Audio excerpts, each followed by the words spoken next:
जब सुने के होई भोजपुरी गाना, बस बजे के चाही गाना।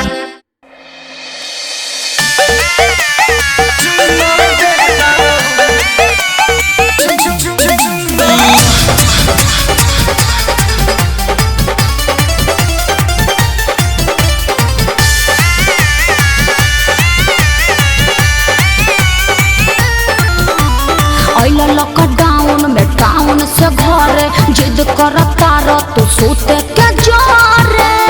अरे दूर रहा। लॉकडाउन में टाउन से घरे जिद करता रह तू सोते के जोरे। तो ठीक है कैला बाकी सुत जा भर पेट खा के। तो ठीक है कैला बाकी सुत जा भर पेट खा के।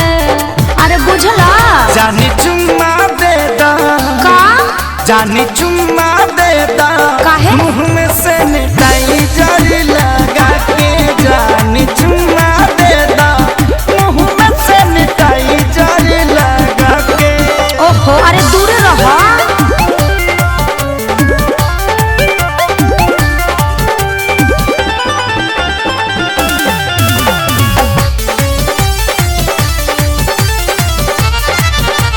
मिलल तनी छुट्टी आनी कसहु लुका के। अच्छा कटा करल आधा पेट खा के। का बताई अच्छा कुछ दिन ना दूर हमसे रह पिया। देहिया पाया के जनी ढह पिया। पता बा हमारा काहे खातिर आइल बड़ो गुत्ता के। पता बा हमारा काहे खातिर आइल बड़ो गुत्ता के। जौन सोचत बड़ा ना होई। जानी चुम्मा दे दा चुप रहा। जानी चुम्मा दे दा ना मनवा सैनिटाइजर लगा के। जानी चुम्मा दे दा मुँह में सैनिटाइजर लगा के। और जीत काहे पहले बनो।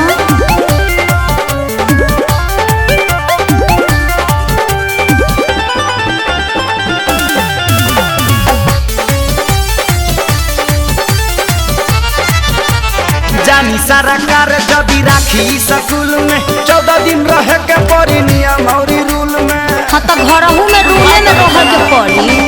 मन बन बात तो खेसारी पछतैब। अपने तो जैब संगे घर भर ले जैब। समझ में आइल। पवन धनंजय सोनू विकास रहायो भी डरा के। पवन धनंजय सोनू विकास रहायो भी डरा के। एगो चुम्मे के बात बना ना भगवा। जानी चुम्मा दे दा फेर उहे बात। धनी चुम्मा दे दा मुँह में सैनिटाइजर लगा के। जानी चुम्मा दे दा मुँह में सैनिटाइजर लगा के। लॉकडाउन में टाउन से घरे जिद करता रह तो सोते के जोरे। तो ठीक है कैला बाकी सुत जा भर पेट खा के। तो ठीक है कैला बाकी सुत जा भर पेट खा के। अरे बुझला जानी चुम्मा दे दा का जानी चुम्मा दे दा काहे मुँह में सैनिटाइजर लगा के। जानी चुम्मा दे दा मुँह में सैनिटाइजर लगा के। चुपचाप घर में बंद रहो ना तो मुखिया जी के फोन कर दे। अभी टांग ले जाइए।